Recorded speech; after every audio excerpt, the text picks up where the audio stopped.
할렐루야. 오늘 또 우리 함께 거룩한 마음으로 하나님 앞에 예배하기를 원합니다. 또 구별된 마음으로, 또 구별된 시간에, 또 구별된 우리의 믿음으로 하나님을 함께 만나면서 그를 높이면서 그에게 찬양과 경배를 드리는 귀한 시간 되기를 소원합니다. 2020년 10월 22일 오늘 목요일 주삼교재 231페이지를 함께 참고하시면서 저와 함께 큐티를 하도록 하겠습니다. 먼저 우리 찬송가 391장 오 놀라운 구세주 우리 함께 찬양 드리겠습니다.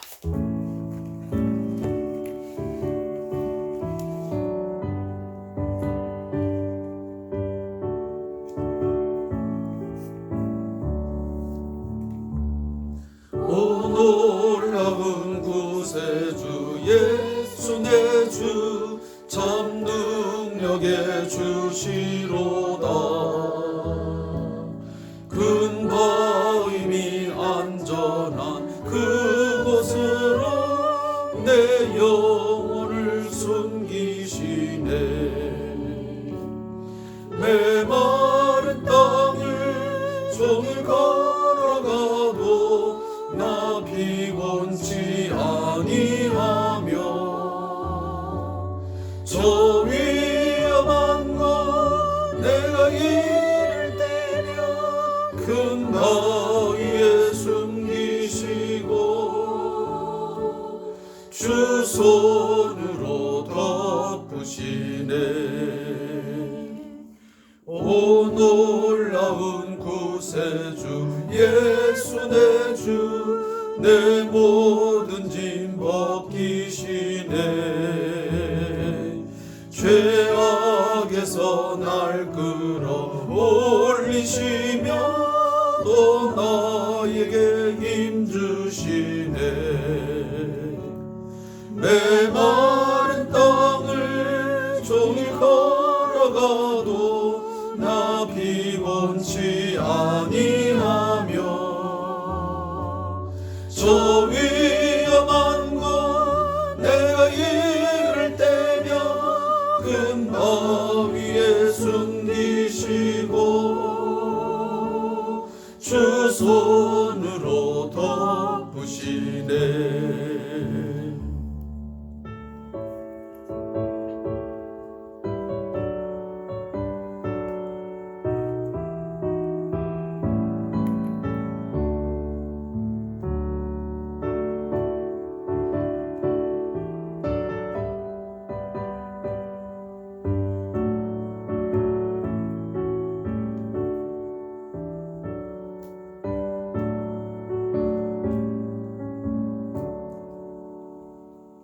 충량 못할 은혜로 채우시며 늘 성령에 감아주사 큰 기쁨 중 주님을 찬양토록 내 믿음을 도우시네. 메마른 땅을 종일 걸어가도 나 피곤치 아니하며 저 위험한 곳 내가 이를 때며 큰 바위에 숨기시고 주 손으로 덮으시네. 주 예수님 공중에 임하실 때 나 일어나 맞이하리. 그 구원의 은총을 노래하리. 저 천군과 천사 함께 메마른 땅을 종일 걸어가도 나 피곤치 아니하며 저 위험한 곳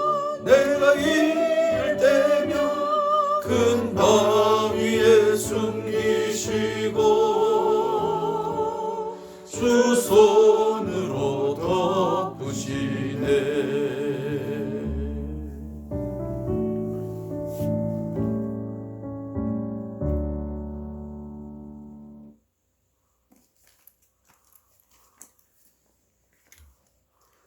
사랑하는 성도 여러분,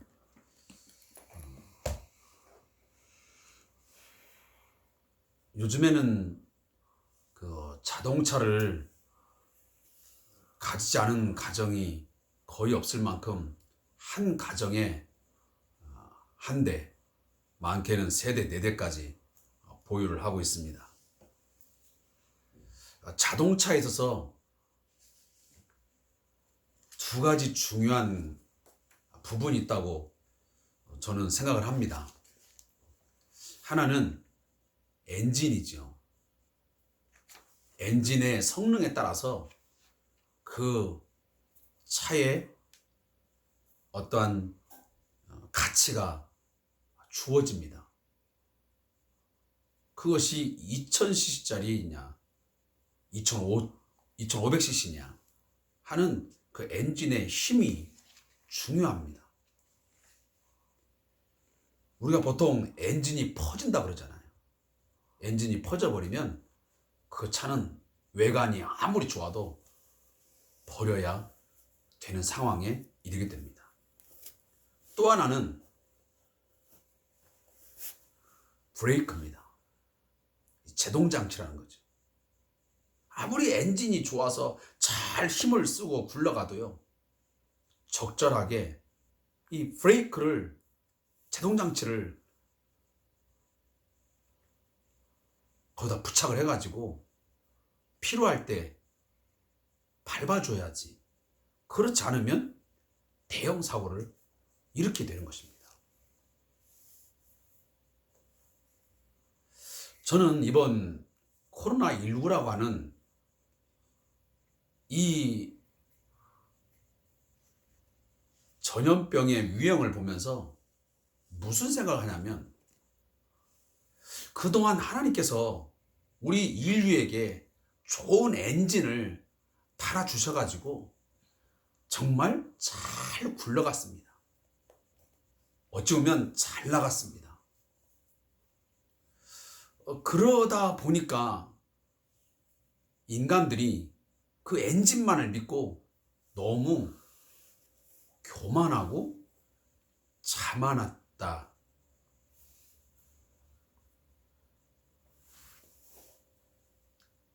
그래서 하나님께서 적절한 때에 이 브레이크를 저는 밟아주셨다고 생각하는 것입니다.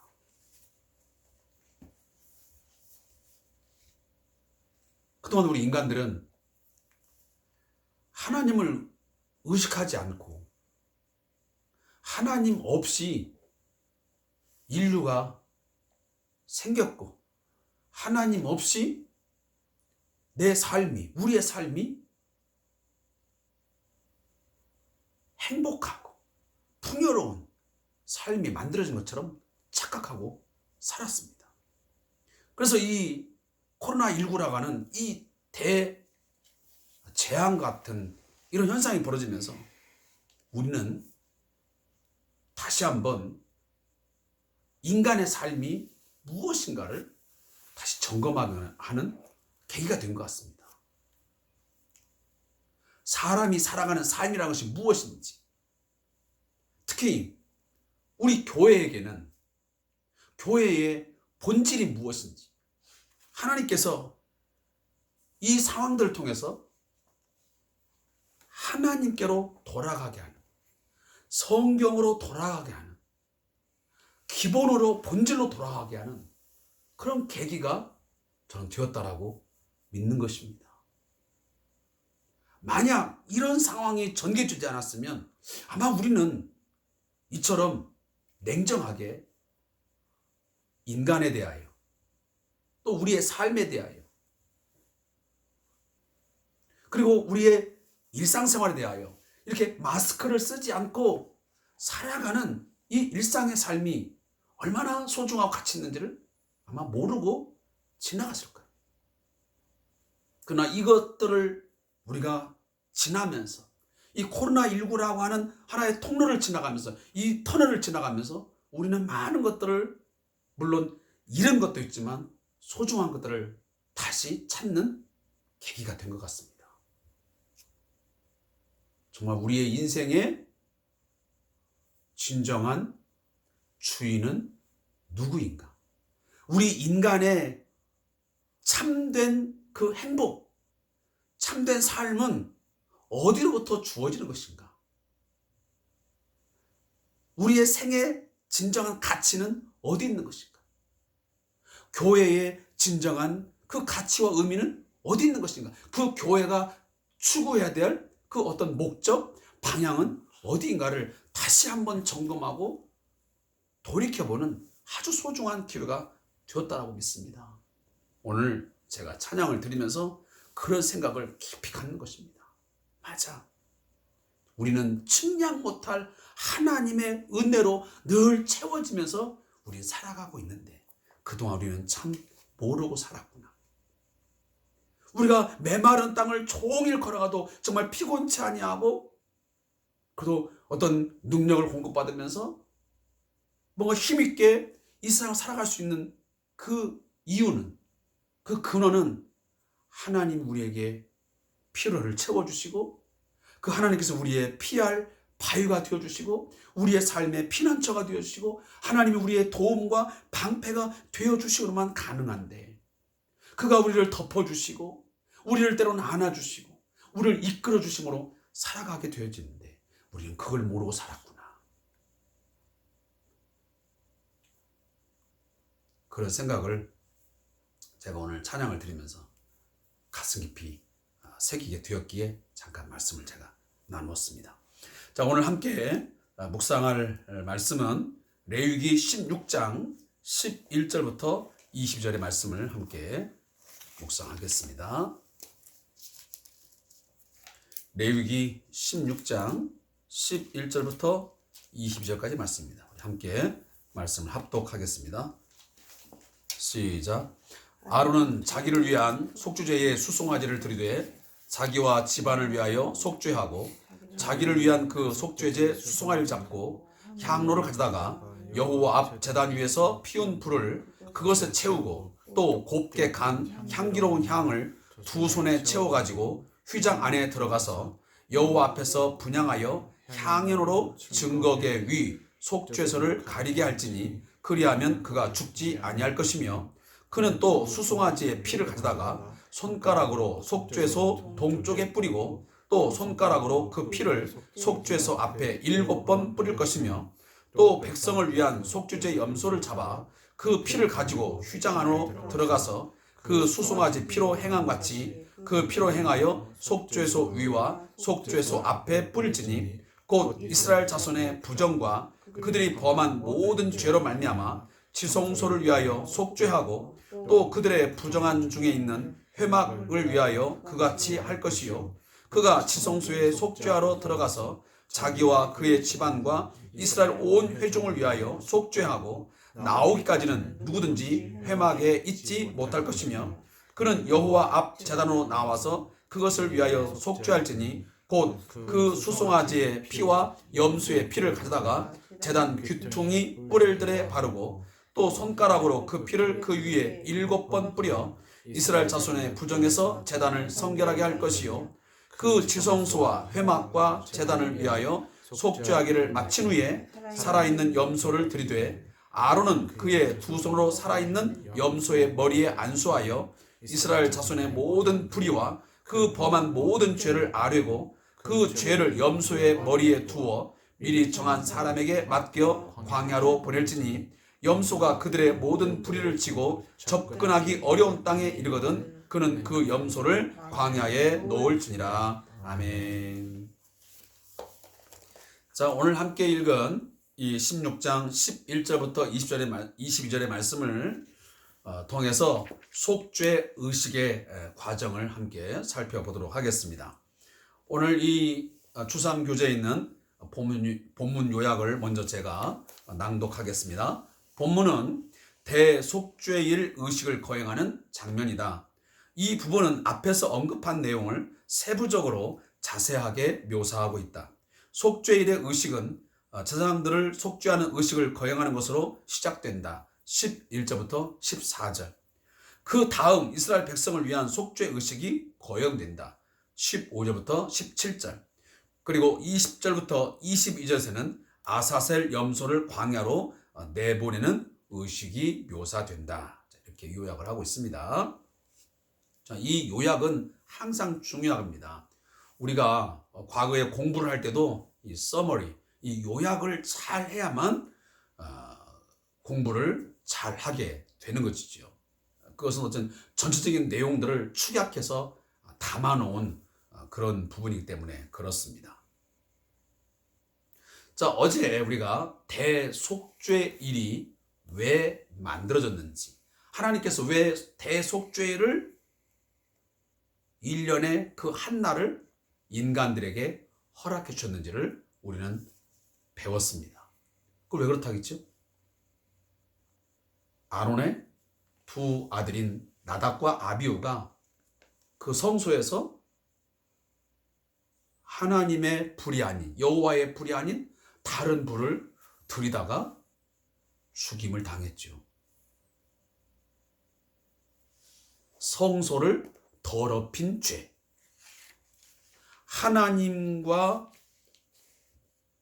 만나는 그 만남의 장소, 이 거룩한 이 장소에서 하나님의 법대로 하지 아니하고 자기들이 임의대로 그 불을 갖다가 제사하다가 결국은 죽임을 당하는 일이 발생을 하게 된 것입니다.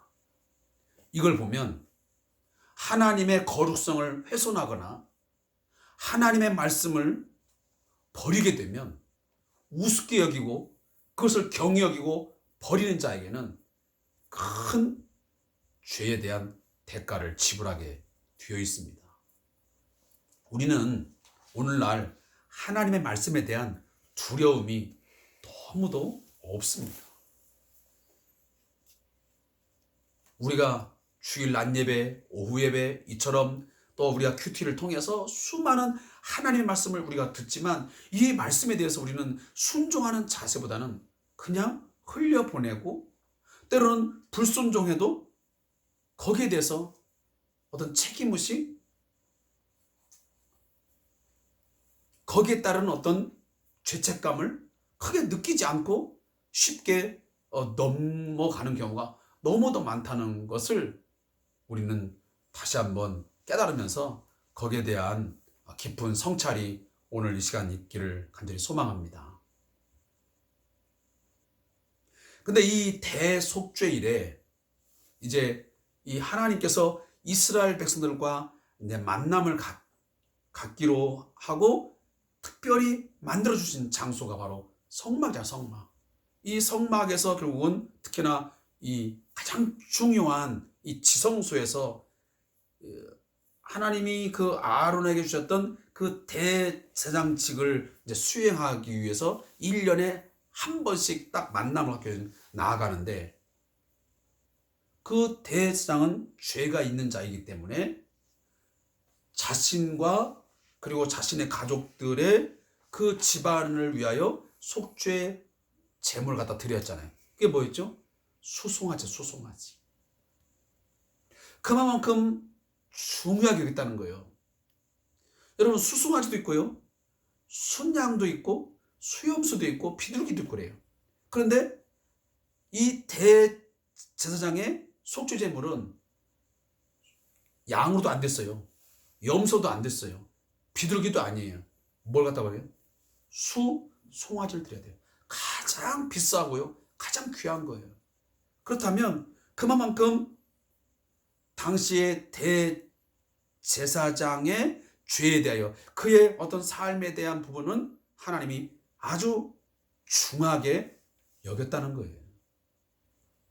오늘날도 그런 부분에서 이 성직자, 이 목회자들에 대한 어떤 그 삶에 대한 부분들, 죄에 대한 부분들은 그 어느 때보다도 그 어느 사람보다도 더 하나님은 엄중하게, 중하게 다룬다고 하는 그런 의미로 해석될 수도 있는 것 같습니다. 항상 그래서 지도자의 그 책임, 지도자의 그런 어떤 삶의 의무, 그것을 하지 못했을 때에 거기에 대한 대가의 어떤 지불, 어떤 책임의식은 굉장히 크다라는 것을 우리가 갖고 살아야죠. 그래서 우리가 그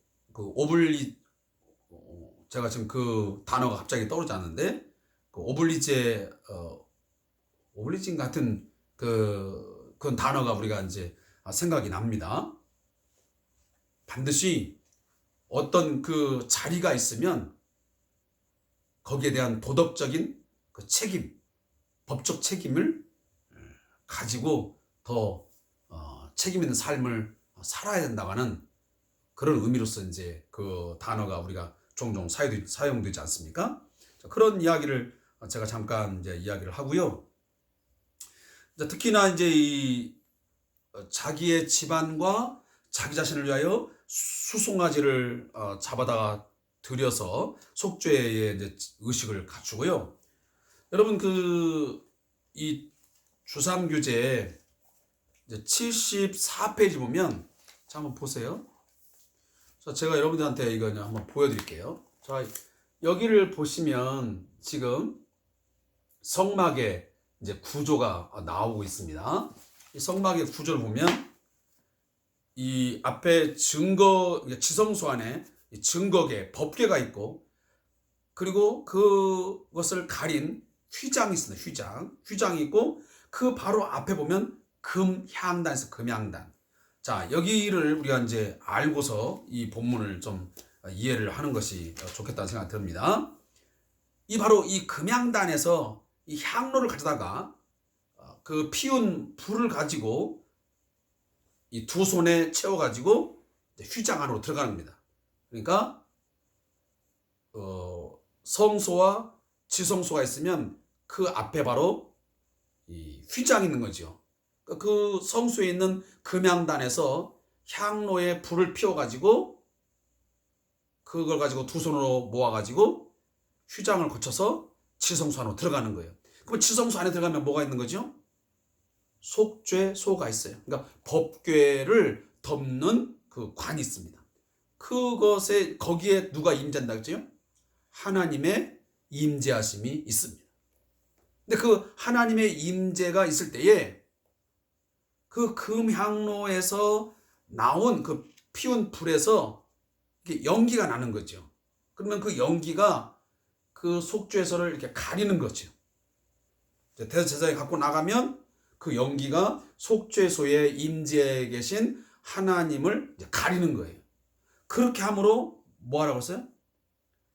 그렇게 해야만 그가 죽지 아니한다 그래요.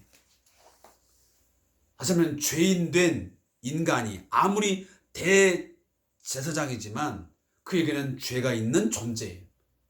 그러기에 하나님을 직접 만나게 되면, 그를 보게 되면 어떻게 되는 거예요? 인간은 죽음을 면할 수가 없어요. 그래서 하나님은 그러한 예방책으로 그 하나님을 직접 보지 못하게 하기 위해서 향을 피워서 그 연기로 이제 가림막을 하게 하는 것입니다. 자, 그래서 14절에 보니까 그는 또 수송아지 피를 가져다가 손가락으로 속죄소 동쪽에 뿌리고 또 손가락으로 그 피를 속죄소 앞에 7번 뿌려갔어요. 그러니까 이제 금향로에서 불을 피워가지고 연기를 이제 지피잖아요. 그럼 연기가 그 속죄소를 앞을 가려가지고 보이지 않습니다. 자, 그러면 그런 상황에서 이제 대제사장은 수송아지의 피를 가지고 나아가서 손가락으로 속죄소 동쪽에다가 이렇게 피를 뿌립니다. 근데 피를 몇 번 뿌려요? 7번 뿌리라고 해요. 자, 7번이라는 것이 무슨 의미라고 했냐면 바로 완전수라고 했어. 완전수.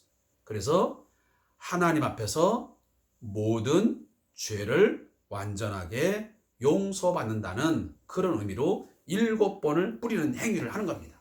자, 이러한 것들을 바로 이 대제사장을 위해서, 그리고 자기 집안을 위해서 하고 나서 또 15절에 보면 이제 염소를 잡아가지고 속죄제를 드리는데, 그것은 누구를 위해서? 백성을 위해서 하는 겁니다. 그러니까 대속죄일에는요, 첫 번째는 제사장과 그 집안을 위해서 수송아지를 가지고 제물을 드리고 피를 뿌리고, 두 번째는 백성을 위해서는 염소를 잡아가지고 그 피를 가지고 들어가서 그와 같이 똑같이 행위를 하는 것입니다. 그러면 그것으로 인해서 속죄가 이루어지고 부정에서 정하게 되는 그런 이제 의식이 치러지게 되는 거죠. 근데 이 일을 할 때는 누구든지 대제사장이 자기와 집안을 위해서 그리고 백성을 위해서 이 속죄 의식을 할 때는 그 누구도 그 회막에 들어가면 죽습니까? 삽니까? 죽습니다. 절대로 아무도 들어갈 수 없습니다. 절대 들어가면 안 됩니다. 그 일을 다 이제 마치고 나면, 자, 오늘 20절에 보니까 마지막 이루어지는 일이 있습니다. 20절에 뭐냐면, 이 일을 다 마치면, 속죄를 다 마치면, 그러니까 대제사장을 위하여, 집안을 위하여, 백성을 위하여 속죄 의식을 다 치르고 나면 그 다음에는 이제 살아있는 염소를 가져옵니다. 그래서 살아있는 염소를 가지고 나오면 그 머리 위에다가 안수를 해요. 자, 안수를 해가지고 어제도 우리가 했지만 두 염소 중에 한 마리 염소는 어떻게 합니까? 속죄제사로 드리지만 한 마리 염소는 산채로 광야로 내쫓잖아요. 바로 그 의식을 지금 이야기하는 거예요. 근데 그것을 할 때 어떻게 하냐면 그냥 내쫓는 게 아니고 그 머리에다가 안수를 하고, 여기 보면 모든 불의와 그 범한 모든 죄를 아뢰고 그 죄를 염소의 머리에 두어 미리 정한 사람에게 맡겨 광야로 보내. 다시 말하면 모든 죄를, 백성의 모든 죄를 그 염소에게 전가시키는 거예요. 그리고 나서 그 모든 죄를 짊어지고 이 염소는 광야로 내쫓김을 당하는 거예요. 자, 이 의식을 왜 하겠습니까? 이 염소가 그 죄를 다시 말하면 뒤집어 쓰고 광야로 나아감으로 다시는 돌아오지 않습니다. 결국은 죽임을 당하고 이제 짐승의 밥이 돼서 없어지는 거죠. 그래서 다시는 볼 수가 없습니다. 자, 이걸 뭘 합니까? 우리의 죄가 다시는 기억되지 아니하고 완전히 용서되었다라는 것을 상징하는 행위를 지금 하고 있는 것입니다. 그래서 제가 어저께도 이 바로 아사셀 염소는 바로 예수 그리스도를 상징한다고 제가 말씀을 드렸던 거예요. 예수님은 우리의 죄를 대신 짊어지고 이 아사셀 염소가 저 광야로 내어 쫓겨서 죽임을 당한 것처럼 결국은 예수님은 예루살렘 저 성 밖에 쫓겨나서 십자가에 매달려 우리를 위하여 죽으심으로 우리에게 영원한 속죄를 베풀어 주신 것입니다. 자, 이러한 의미들이 이 바로 대속죄일에 행해졌던 거예요. 그러니까 이 구약의 모든 이런 의식들은, 이 속죄 의식들은 결국은 장차 오실 예수 그리스도를 다 상징하는 하나님의 그림자로 보여주는 그런 말씀들이에요. 그래서 소중한 거예요. 그런 이야기를 우리가 함께 보면서 이 저자의 묵상을 함께 좀 읽어보겠습니다. 함께 보겠습니다. 시작. 대제사장이 향로로 향을 피우는 것은 그 연기로 지성소를 채우고 자신을 여호와의 임재로부터 보호하기 위함이다. 그렇지 못하면 대제사장은 하나님을 직접 보게 되므로 죽게 된다. 죄인의 상태에서는 거룩하신 하나님을 만나면 진노를 받아 고라와 그의 가족이 죽은 것처럼 될 수 있다. 죄를 계속 지음에도 불구하고 우리가 이렇게 살아갈 수 있는 것은 십자가의 피의 은혜 때문이다. 아울러 담대히 주님의 보좌 앞에 감히 나아갈 수 있는 것은 그리스도인에게 주신 특권이다. 주님을 믿는 자는 아사셀 염소를 광야에 내보낸 것 같이 예수 그리스도를 통해 우리의 죄가 영원히 용서를 받았음에 감사하며 매일 은혜를 갚는 삶을 살아야 할 것이다. 아멘. 어쨌든 제가 아까 처음에도 말씀드렸지만 우리가 매일매일 이처럼 죄를 지었음에도 불구하고 우리가 죄성을 가지고 있음에도 불구하고 살아갈 수 있는 것은 예수의 십자가의 핏뿌림, 예수의 십자가가 하나님의 진노를 막아주기 때문에 오늘 우리가 살 수 있는 거예요. 그분이 우리를 먼저 찾아와 주셔서 우리를 만나주시고 우리에게 십자가의 그 피를 뿌려주셨기 때문에 오늘 우리가 살 수 있는 거예요. 내가 선을 행하고 내가 무엇을 잘했기 때문에 사는 게 아니고 매 순간마다 예수의 십자가의 피의 공로에 의한 그것 때문에 내가 오늘도 죄에 대한 형벌을 받지 않고 진노에 내가 오늘도 잔을 마시지 않고 오늘 하루를 살아갈 수 있게 되는 것이지. 그리고 오늘도 내가 이처럼 오늘 우리가 하나님을 예배할 수 있는 것도 예수님의 그 십자가의 피의 공로가 있기 때문에 담대히 우리가 하나님 앞에 나가서 예배할 수 있는 특권을 우리가 누리고 있는 것이고요.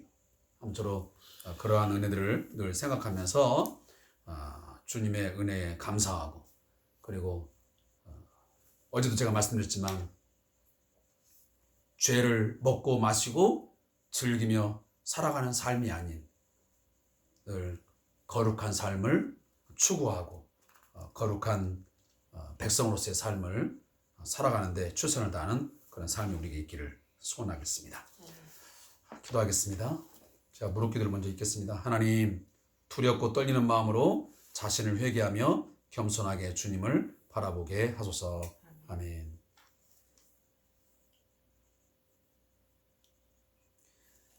하나님 아버지, 죄를 가지고서는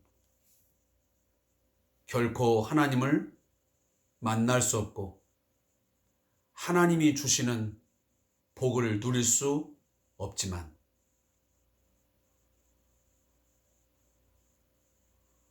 그러나 저희들이 오늘 하나님을 만날 수 있고 하나님께서 베풀어 주신 많은 은혜들을 오늘도 맛보면서 살아갈 수 있는 것은 예수님의 십자가의 피 공로 때문인 것을 깨닫고 오늘도 감사와 영광을 돌립니다.